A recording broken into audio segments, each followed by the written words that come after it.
Hello everyone, I'm Dr. Sharon Stein. I'm an assistant professor in the Department of Educational Studies at the University of British Columbia, which is located on the ancestral unceded territory of the Musqueam people. And I think I wanted to start that video with an acknowledgement of the Indigenous caretakers of this land, not only as a general practice, but specifically in relation to internationalization, because often we tend to separate issues of local justice and global justice and think of them on entirely different scales and don't always attend to the ways that these different issues intersect with each other. And especially in a virtual space, I think it's still important to attend to the ways that we are physically located in particular places and have accountabilities and responsibilities in relation to those places. So I wanted to start with that. My video today is supposed to serve a few purposes. One is as an introductory video to a now virtual conference that will be held in June 2020. And I'll talk more about that in a bit, but it's also intended as one perspective on an overview of the state of critical internationalization studies as a field of study and practice, and hopefully to support and generate deeper conversations in this area. So I hope you enjoy. So the very basics about internationalization of higher education. As many of us know by this point, it has been deemed instrumental for preparing globally engaged citizens, producing relevant knowledge, and generating solutions for today's global challenges. And generally speaking, this process is framed as something that's neutral and essentially inevitable, a response to the increasingly interconnected or globalized world. So what we find in many institutions is what Elizabeth Buckner and I called at one point the internationalization imperative. This notion that we must internationalize, and rather than ask the why questions, we focus on the how questions. What's the best practice? How do we maximize the number of students enrolling? How do we maximize their experience? Instead of stepping back and asking, what are the ethical and political implications of internationalization in particular places at particular times? So these are the kinds of questions that motivate critical internationalization studies scholars to do the work that we do.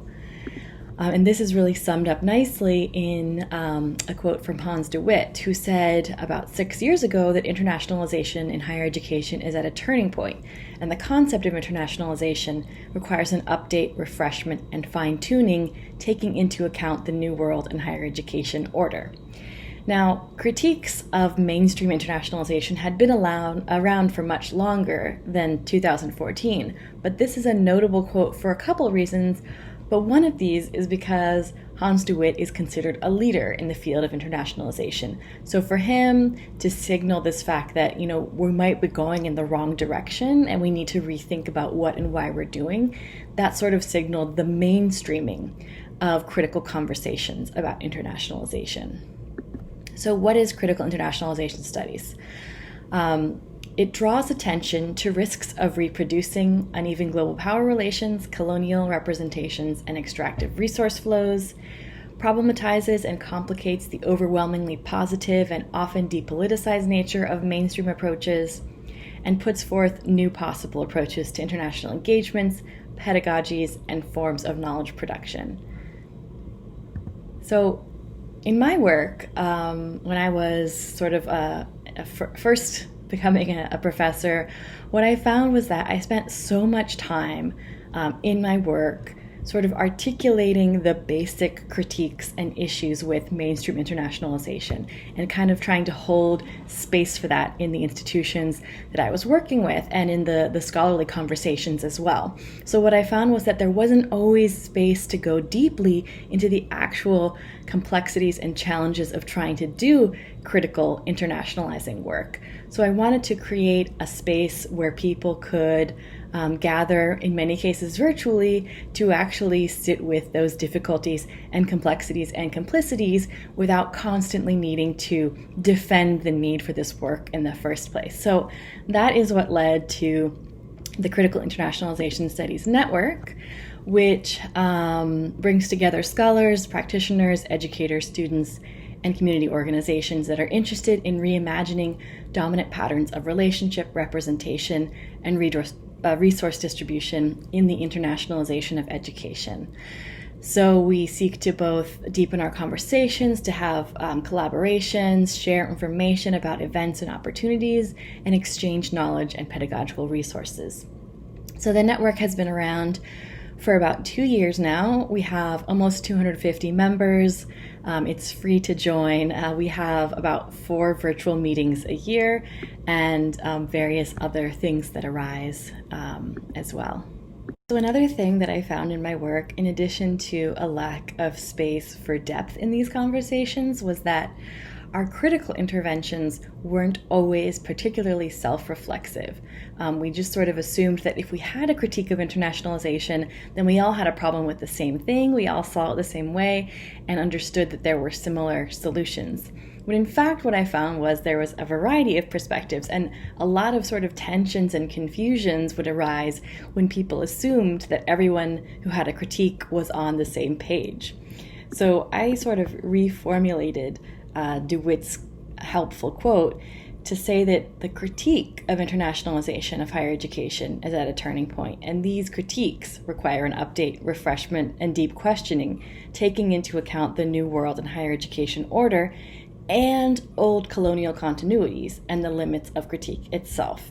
So how do we have critical conversations about critical approaches to the internationalization of higher education?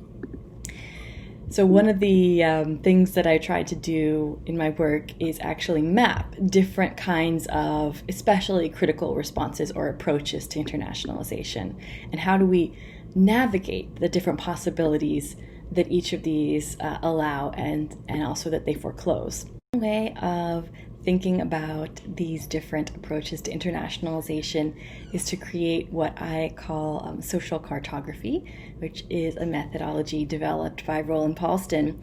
But essentially the idea is to bring into conversation and bring into view different approaches to the same shared issue or practice of concern. And I've actually done several different iterations of an attempt to bring these different approaches to internationalization into view and into conversation. So I offer a sort of simplified version here, and if you're interested in a more detailed analysis, you can check out some of my publications. But the basic starting point is that we have essentially different theories of change, which generally is made up of a diagnosis of the problem and then a proposed response to that problem.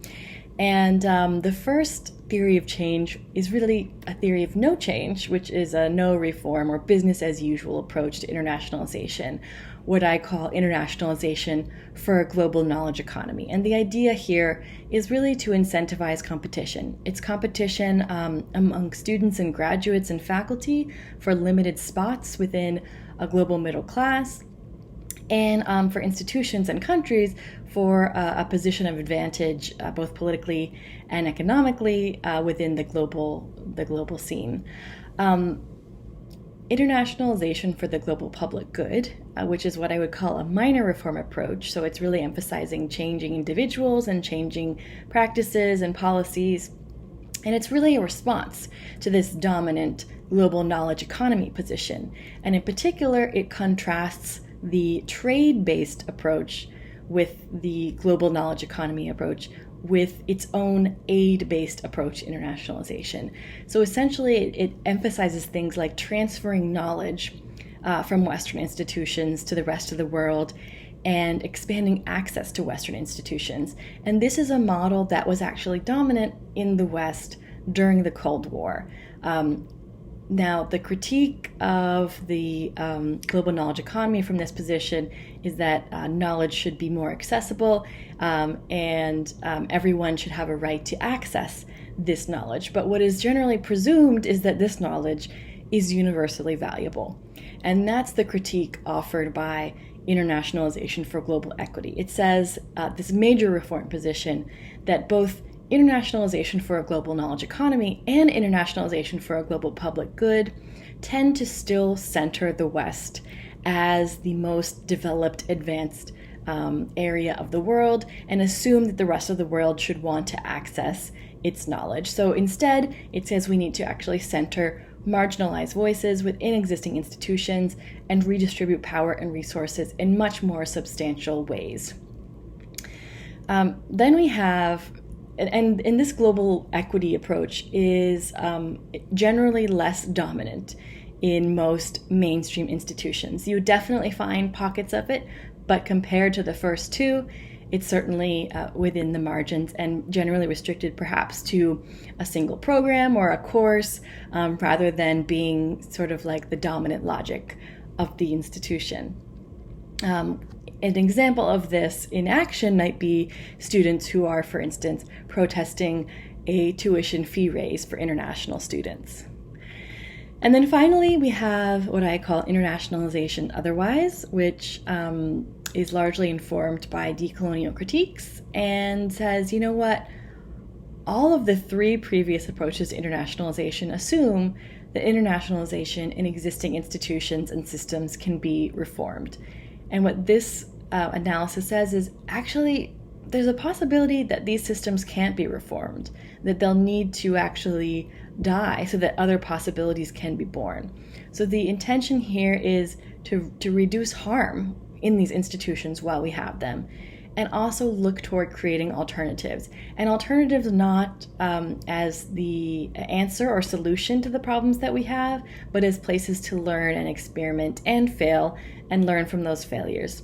So this approach says, ultimately we probably can't reform internationalization, but we need to do what we can while we're here, while not having the current institutions be the horizons of hope that we invest in. We need to actually invest our hope somewhere else.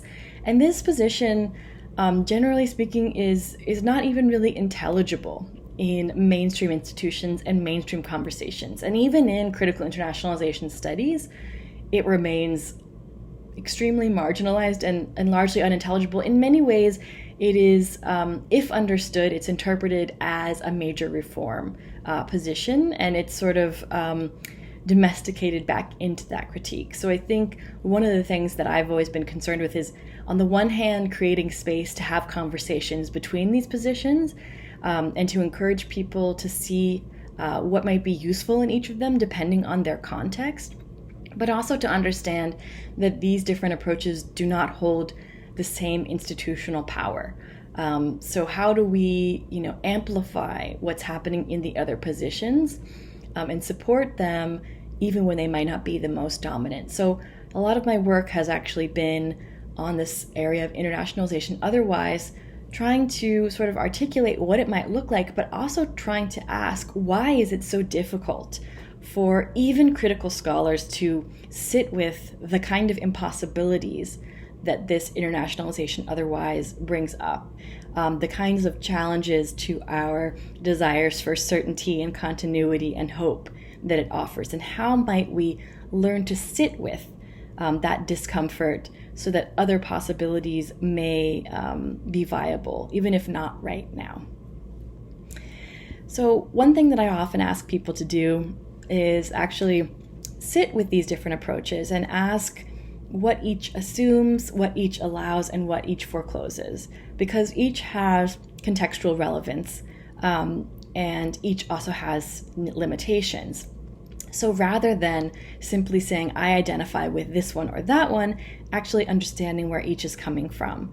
And then thinking about what internationalization not only looks like, which I've tried to describe a bit, but what does it feel like in each of these perspectives? And why might it be more possible to imagine this for some than others? And then, of course, it is important to think about, where do your own practices and thinking lie in relation to this map, and where do the practices and policies of your institution lie? Where would you like them to be, and what might be the possible barriers to getting there in your context? So one thing that I always try to emphasize with the map is, again, it's not that you identify with one or the other and then assert that approach in all contexts, but rather use the map as a tool to read the context, to understand what's possible, and to see how you might move a conversation that's stuck in a circularity toward opening up possibilities. And you might not know exactly where that will lead to, but you know that you need to get it unstuck. And each of these provides potential strategies for getting unstuck and widening the conversation. So internationalization studies has been around for several decades, and critical internationalization studies has been around for less time, but I think it's still an apt time for us to think about where we've been and where we're going with this field. So this is actually what prompted me to apply for a grant from the Spencer Foundation, and the grant was funded. It's called Internationalization for an Uncertain Future, Setting the Agenda for Critical Internationalization Studies. And the original intention was to have an in-person meeting in June 2020 with a small group of scholars who have been leaders in this area, and to actually think about what we want this field to be. What's our research agenda, and enabling a range of agendas within that overarching agenda, but identifying the primary issues and priorities and pathways forward for this work. So people who are invited come from different geographic areas. They have different focuses. They come from across the board, generally speaking, in the sort of internationalization for global equity, internationalization otherwise, and some internationalization for the global public good orientations. And because of coronavirus, we are not able to meet in person this June, but we will have virtual meetings, and we'll have them in a flipped format. So people will record a video around a theme, 10 to 15 minutes, and we'll have 3 people around a shared theme. And then the participants in the conference will be invited to view those videos in advance and then come to a live discussion of what was presented in the videos and of the future of scholarship in that particular area. So internationalization and racism, for instance, is one area for that. So there will be 3 videos around that topic, and then a group of people gathering to discuss both the content of the videos and the larger issue in general. So although the conference itself isn't open to the public in terms of the conversations, the videos that are produced for that will largely be available on the Critical Internationalization Studies website. So in advance of this conference meeting, I wanted to offer a few opening thoughts about where I see the field and its future. So where have we been? Some of the topics that have been covered by Critical Internationalization Studies thus far have been the critique of economic rationalism, this notion that internationalization should be primarily for economic purposes, whereas the social and global justice purposes or implications are a secondary concern at best, and when acknowledged are generally only acknowledged tokenistically. We also have this enduring issue of Eurocentrism and really European supremacy in many ways. And this is in our curriculum, in research, and even curricula and research that is purportedly addressing questions of internationalization can reproduce this Eurocentrism in terms of the ways that they actually approach the curricula and research. Looking, for instance, at the non-West as an object of study, but not as an equal interlocutor and source of knowledge production. And then, of course, we have the issue of racism that is experienced by international students, staff, and faculty at our institutions. And on the one hand, we have a fair amount of work in this area. On the other, these are still enduring challenges that require continued critique and investigation. Now, some patterns that I've noticed in terms of the research that's been produced are that we tend to frame ourselves as the critics in somewhat benevolent ways, suggesting that by offering this critique, we are essentially asserting our own innocence in the issues that we identify. So one invitation I have for critical internationalization scholars is how we can actually identify and interrupt enduring colonial patterns without positioning ourselves outside of them. How can we be more accountable to negatively affected communities without seeking absolution from them? And how can we continue this learning and unlearning in doing critical work with more humility and a more recognition of our complicity in the problems that we are critiquing. Then there's this tendency to seek quick solutions. And it's understandable because many of the patterns that are arising are very harmful. So we want to interrupt them quickly. But the thing is that many of them are rooted in patterns and relationships that are hundreds of years old. So to try and interrupt racism or colonialism with a simple policy fix is probably going to be inadequate. It doesn't mean that that policy change isn't worthwhile, but there's a lot more work that needs to be done. So how do we actually develop the stamina and capacities to stay with this work in the long term, rather than trying to resolve it immediately, which often ends up only addressing the symptoms rather than the deeper root causes. And then finally, this notion of simplistic framing. So I think sometimes in our efforts to draw attention to the harmful patterns that are happening with internationalization, we end up telling a sort of simplified morality play about, I sometimes use the 3 V's. So we have a clear victim, a clear villain, and then maybe a victor. So the victims are defined by their marginalization and internationalization, the villains defined by the harm they cause, and the victors are those who heroically resist this oppression. And generally the victors are either the students who are contesting this, or perhaps the critical scholars who are contesting it. And what this kind of simplistic framing precludes is actually looking at the very complex ways that power plays out in internationalization. And for instance, the ways that we might be marginalized in one context in relation to internationalization and complicit in another form of harm. So how do we have these conversations attending to the complexity while not taking our eye off of these enduring uneven power relations and the harms that they cause? And then finally, topics that are becoming increasingly of interest to internationalization scholars, and I think will continue to be. So the first is climate change. What is the intersection between internationalization and climate change? So one example is the ways that some universities are taking up the UN Sustainable Development Goals as a framework for their internationalization efforts. At my institution, it was mentioned that this could be kind of a driving factor. So how are we attending to interventions like this in terms of what they both offer and what they might be reproducing? Affective dimensions of internationalization. Thus far, much of our critical efforts have focused on intellectual critiques of, for instance, the reproduction of Eurocentric logics or arguments for internationalization. And these are extremely important, but they're just one dimension of how harmful patterns get reproduced. Another dimension is the way that affect shapes internationalization. And in particular, I would like to draw attention to the ways that we can have an intellectual shift in how we think about something. We can draw attention to and understand the harm that internationalization causes, but our desires might still be rooted within the things that internationalization promises and offers. So how do we attend not just to our intellectual assumptions or investments, but also to our affective ones and how that shapes the way we respond to and potentially reproduce colonial patterns in internationalization?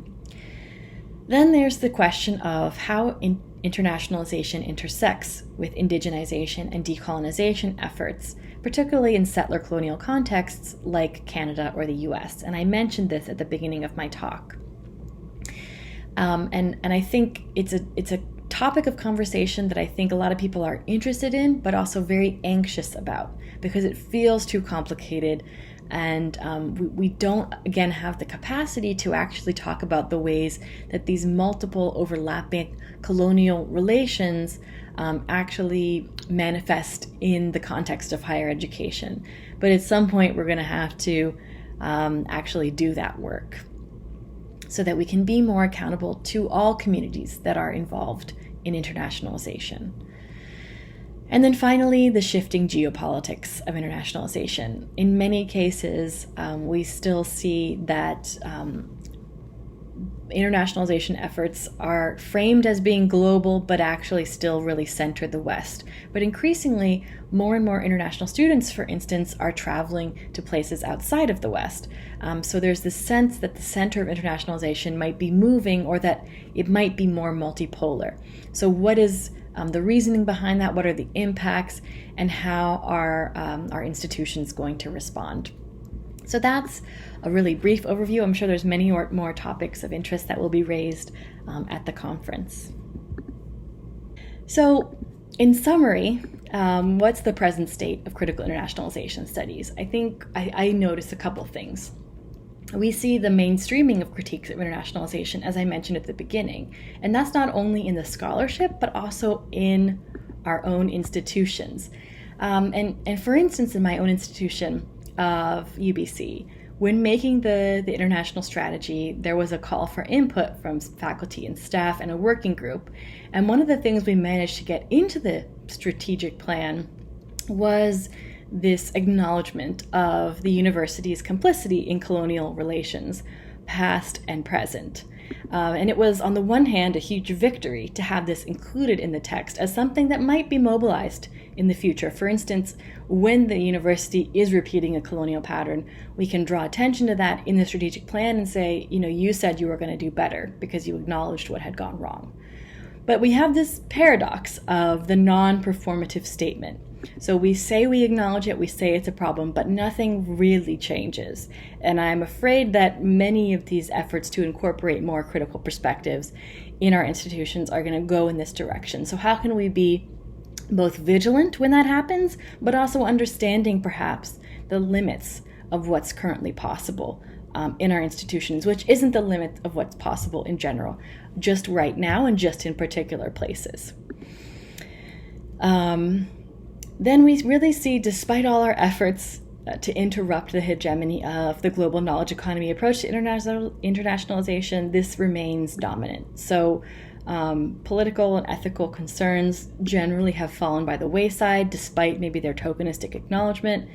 And this really hasn't been interrupted for the most part. More people dissatisfied with it, but not much has actually shifted. And then, in general, there's a continued invisibility of the colonial imaginary that encompasses both mainstream and critical approaches to internationalization. And I think this has been a focus of my work, and it's an ongoing challenge because of the ways that colonial patterns and desires and entitlements are so deeply ingrained into our socialization that it's almost impossible to engage this work without reproducing at least some of these patterns. So how do we develop better radars and sensitivities to when we and others are reproducing these patterns, even in our critical work? And how do we learn to intervene and interrupt in ways that mobilize new possibilities instead of, for instance, shutting down the conversation or it becoming a competition between who's the most radical? So I just want to close a bit by offering first just a perspective on my own work in this area, and then some concluding questions for us to sit with. So the first is that when I think about internationalization, I think about what I view as the primary challenges of the present. And those are a couple of things. So one is that there's this ongoing colonial violence that underwrites the dominant system, that underwrites our institutions and therefore our salaries and really our existence on these colonized lands in the context of Canada or the US. Then there's the inherent unsustainability of this system, that we are working with a system premised on infinite economic growth, but it's a finite planet. So this is really an impossibility, despite the fact that in many cases our horizons of hope are invested in this notion of social mobility that actually presume the continued extraction of what are called natural resources and destruction of the environment, of which we are actually a part, although we don't always see ourselves that way. Then we have the emergence of multiple complex, unprecedented political, economic, ecological, social, etc. crises. And these are actually related to the first 2 points. These are actually extensions of and generalizations of the patterns of violence and unsustainability. So if we think about root causes, we can look to the first 2 points for how we arrived at these crises. And often what happens is that we're addressing the symptoms instead of the root causes. Then the other challenge is that there's this difficulty that's intellectual, affective, and relational of actually imagining otherwise when we're faced with these intense overlapping challenges. And this is further intensified when we think about the general lack of stamina that we have for dealing with uncertainty, complexity, complicity, and our perceived entitlements to autonomy, coherence, and control over the future. And then finally, there's this challenge of actually facing the depth and magnitude of these challenges. And what I find is that the majority of solutions, horizons of hope, and tools of critique that we have available to us are not really adequate to the task that has been put in front of us in the present. So we need other kinds of research, other kinds of conversations to help us actually grapple with these intense challenges.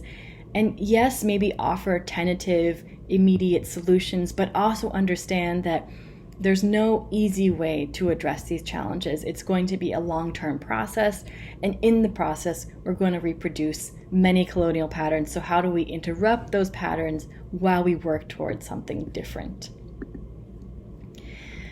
So in a recent blog post about the future of higher education, Luis Prodanos asked, is it really smart to educate people to technologically and theoretically refine a system that operates by undermining the conditions of possibility for our biophysical survival?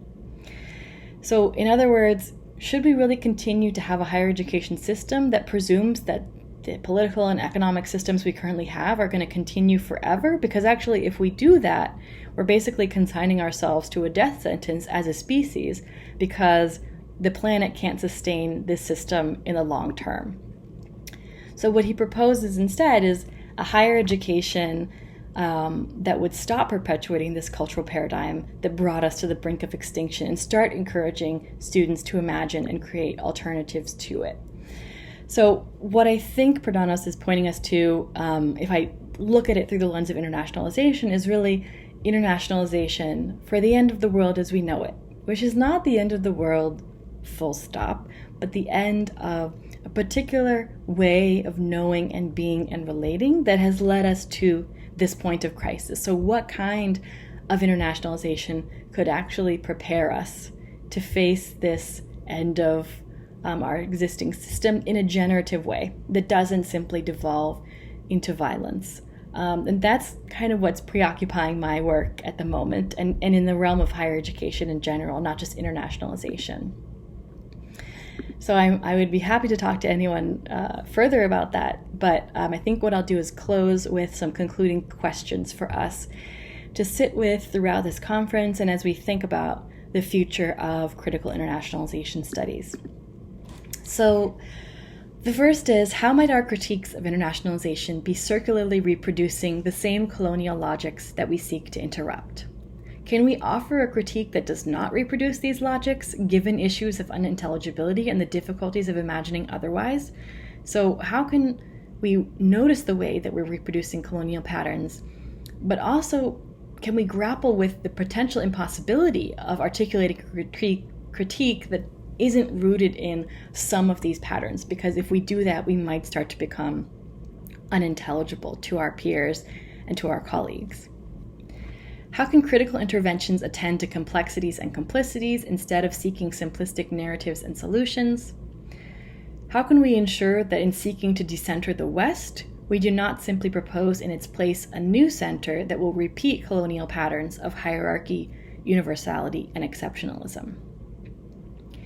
How might often unconscious colonial investments in desires for and perceived entitlements to things that come with internationalization, so for instance increased funding, increased research opportunities, contradict the intellectual critiques of the potential harms of internationalization? So how might we as critical scholars be both critical of internationalization but also invested in many of the things that it offers us, even though we know intellectually that those things are harmful? And then what kinds of practices, pedagogies, in addition to critique, could interrupt these investments, desires, and perceived entitlements? So in addition to offering our intellectual problematization of these colonial circularities, what kinds of practices and activities and pedagogies could actually interrupt our satisfaction with those colonial desires? Not just describe them, but actually interrupt our satisfaction with them. And then, should critical internationalization studies scholars abandon struggles over the meaning or purpose of internationalization and then conduct internationalization by another name and say, you know what, I don't really care what we call it, but I want to do this work? Or should we strategically utilize internationalization and reframe its meanings for alternative projects? So say that we know that this is going to be kind of reappropriated by the institution, so we might as well make use of it, get the resources that are available, and then do the work we want to do under this umbrella of internationalization. What kind of critical interventions in internationalization would be relevant, rigorous, and impactful in the current context, particularly given dispersed knowledge authorities and increased competition for epistemic space? So rather than simply ask, what is it that I want to say next about internationalization, what could actually move the conversation, depending on which conversation you want to intervene in, whether it's at the institutional level, whether it's among critical scholars, whether it's more mainstream, wherever you want to intervene, what would actually be most impactful at this current moment in time?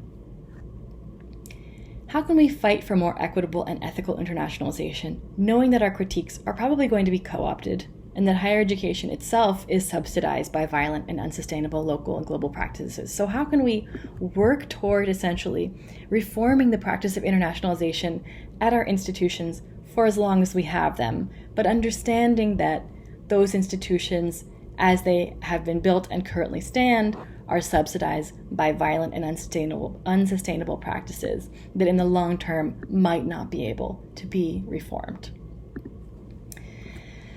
And then finally, some climate change scholars have argued that we may be underestimating the risks involved in climate change and may have less time than we think.